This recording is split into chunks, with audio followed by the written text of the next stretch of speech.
They dragged him out of the grocery store. A skinny boy, maybe 9, maybe 10. His fists clenched around a crumpled dollar bill, tears cutting lines through the dirt on his face. The manager barked, "Stealing again, huh? Didn't I warn you?" But the boy didn't fight, didn't even explain. He just kept whispering, like a broken record, "It's not for me. It's for her." And for some reason, those words froze me in my tracks. I should have kept walking. Busy people don't stop for strangers' mess.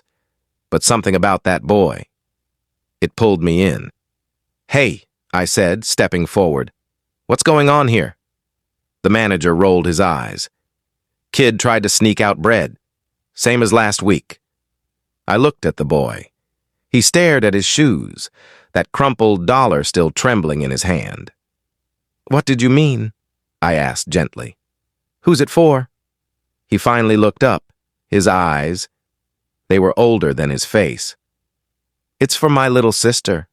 She hasn't eaten since yesterday." And just like that, everything shifted.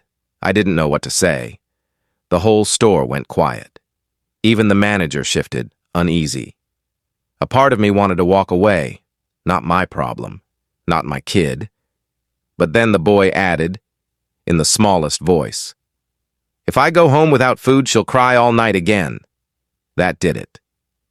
"Give me the bread," I told the manager. "I'll pay." The manager frowned. "Sir, this isn't charity. If we let this boy off easy, he'll keep—" "Then charge me double," I snapped. "Just put it on me."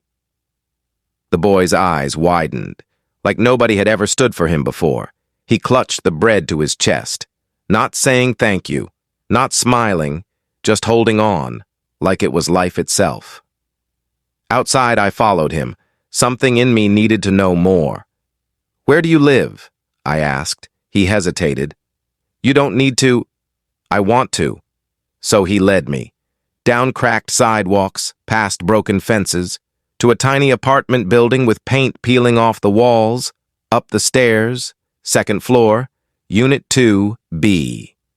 The door opened, and there she was, his little sister, maybe 5 years old, sitting cross-legged on the floor, coloring with a broken crayon. When she saw the bread, she lit up like Christmas morning. The boy broke it in half, handed it to her. Didn't even take a bite himself. That image burned into me.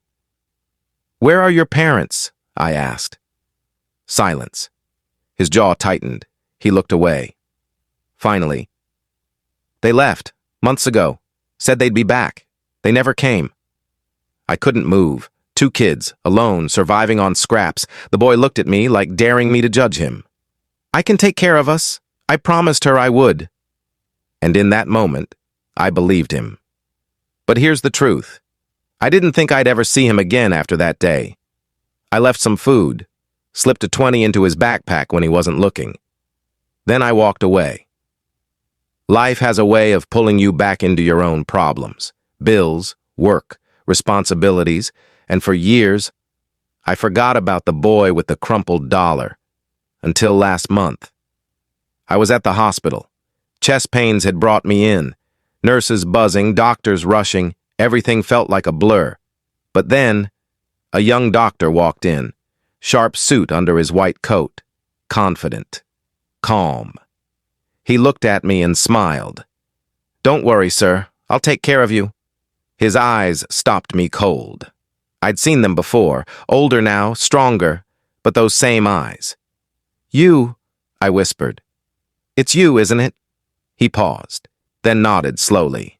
"Yes, the grocery store." I couldn't breathe. Not from the chest pain, from shock. "You're—" He smiled gently. "I kept my promise. I took care of her. I took care of both of us, and I never forgot you." My vision blurred. This boy, no, this man, was now the one saving my life, full circle. Before I went under for surgery, he leaned close and whispered, "Back then, you gave me bread. But what you really gave me was hope. Now it's my turn." And that's when I finally understood. One crumpled dollar, one small act of kindness, can echo through decades. We always think kindness disappears into the air, but sometimes it grows into something bigger than we could ever imagine. The smallest kindness you give a child today might be the very thing that saves you tomorrow. You might miss out on our next interesting stories if you are not following us.